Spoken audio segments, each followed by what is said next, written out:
Russia has stepped up its attacks across Ukraine ahead of an expected onslaught in the east. Multiple explosions have been reported in Lviv. Now, that is a city in the west that had mostly escaped Russia's bombardments. At least 7 people have been killed, including 1 child. Russia also continues to lay siege to the key port city of Mariupol in the south, where Ukrainian troops are only just holding on. We'll be live to Lviv and Riga in Latvia in just a moment, but first a look at the latest on the ground in Ukraine.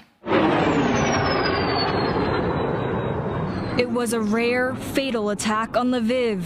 5 powerful Russian missiles slamming into the city just 70 kilometers away from Ukraine's border with NATO member Poland.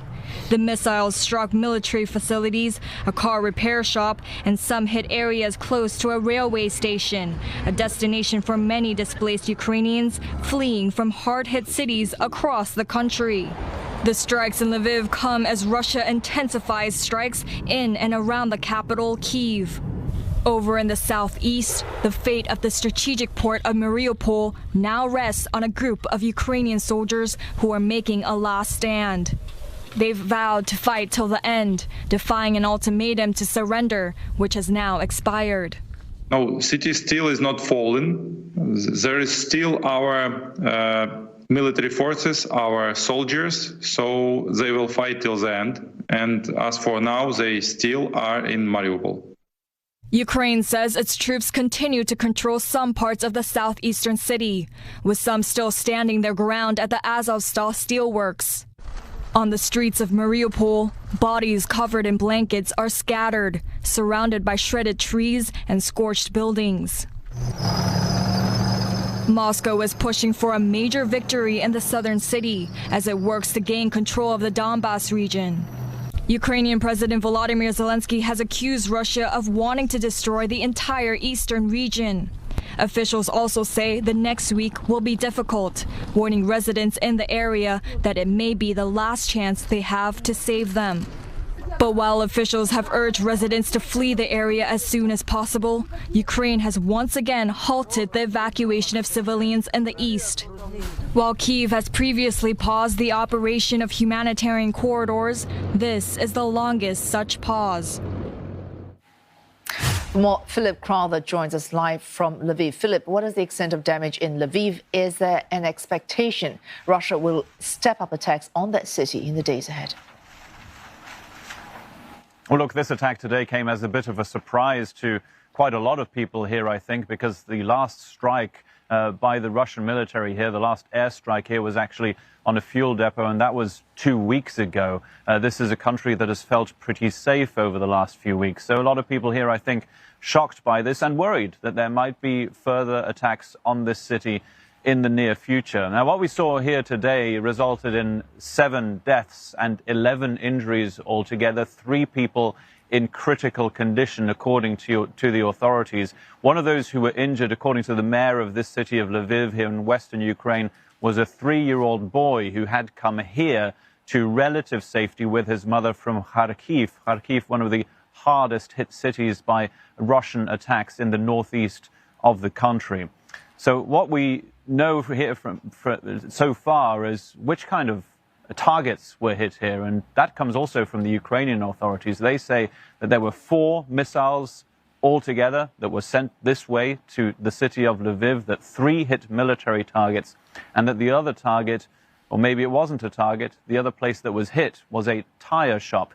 That's the area that we were able to visit a little bit earlier today. We saw that the crater that was made by that Russian missile. We saw dozens of cars that were burnt out, buildings that had been completely destroyed. This, by the way, was right next to, it was above an embankment that led to a train line where, by the way, the trains are running again. We saw a train pass by when we were looking at the damage from that missile strike that was actually coming from the city of Dnipro. Dnipro is just outside of the Donbas region in eastern Ukraine. So there might very well have been people on board who were fleeing eastern Ukraine. I heard 4 explosions this morning. I witnessed 2 of them myself and actually heard 2 of those missiles flying in and then hitting their intended target or not. We don't know that exactly. Oh, Philip, with this expansion of attacks, evacuation might be on more people's minds now, but corridors for that in Ukraine are not suspended again for the second straight day, including for Mariupol. What's the state of play for humanitarian corridors there? Yeah, you're right. Not a single humanitarian corridor has been agreed upon between Ukraine and Russia, or should we maybe say not a single humanitarian corridor has been opened by Ukraine this time. Not a single one in the whole country. Now, the Ukrainian Deputy Prime Minister Vereshchuk, she gives us this update on the humanitarian corridors every day. How many will be opened up the next day? How many were successful the day before? And she says it's because Russia has not respected the ceasefires that it has shot at those who are trying to escape certain cities in the east, that is the reason why Ukraine has decided that there shall be no humanitarian corridors today. This is something that has been repeated over the last few weeks, in fact, because remember that a humanitarian corridor, an evacuation route out of these cities, Mariupol, for example, of course, in the southeast, these have to be accompanied by ceasefires that are agreed upon between Ukraine and Russia. They both have to respect that ceasefire. And according to the Ukrainian authorities, at least, Russia repeatedly has not respected those. Now, this is a bad sign, of course, for Mariupol. There are believed to be around 100,000, maybe more people in that city still. And the best thing one must assume is for them to get out of there, because there are still, according to the latest assessments, at least from Moscow, about 2,500 soldiers still defending at least one part of Mariupol right now.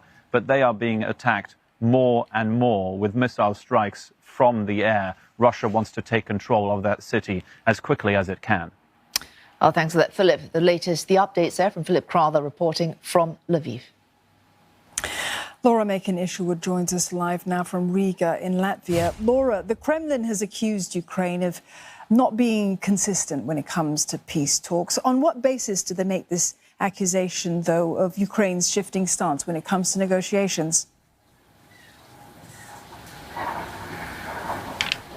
Well, exactly. They've effectively pointed the finger of blame at Ukraine, at the Ukrainian government, saying that they are pretty much the reason why peace talks haven't developed in the way that many people would have liked. The Defense Ministry released a statement in it saying that Vladimir Putin's so-called special operation was going to plan and that high-level talks are continuing between the two nations. But it says, unfortunately, the Ukrainian side does not demonstrate much consistency on the agreed points, the position changes, and of course, the dynamics of progress in the negotiation process leaves much to be desired. Now, Ukrainian authorities, of course, will deny that that is the case. The Ukraine foreign minister has said that talks at his level, at least, have not been taking place for the last few weeks. And of course, they are pointing again to those situations where civilian corridors have been agreed, and yet Russia, it appears, have been shooting at those people trying to leave. So both sides here blaming the other. But of course, Russia clearly putting out a message to its own citizens within Russia, pointing that finger of blame at Ukraine. Well, meantime, Laura, we're hearing reports of Russian state television broadcasting video of so-called captured Britons who were demanding that the UK Prime Minister negotiate their release. What more do we know about this? Yes, so Russian state TV have put this video on, broadcast it. It appears to show Sean Pinner. He's a Briton that was captured fighting with Ukrainian forces in Ukraine. He says in it he's being fed and watered, treated well, but he also asks for the UK Prime Minister Boris Johnson to start negotiating for his release.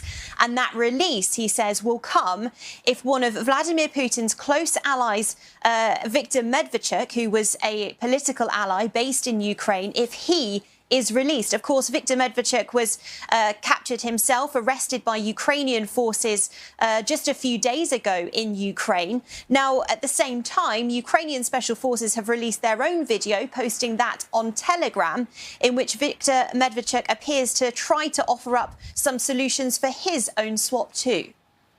Я, Медведчук Виктор Владимирович, хочу обратиться к президенту Российской Федерации Владимиру Путину и президенту Украины Владимиру Зеленскому с просьбой об обмене меня украинской стороной на защитников Мариуполя и жителей, которые находятся там на сегодняшний день и не имеют возможности безопасного выхода через гуманитарные коридоры.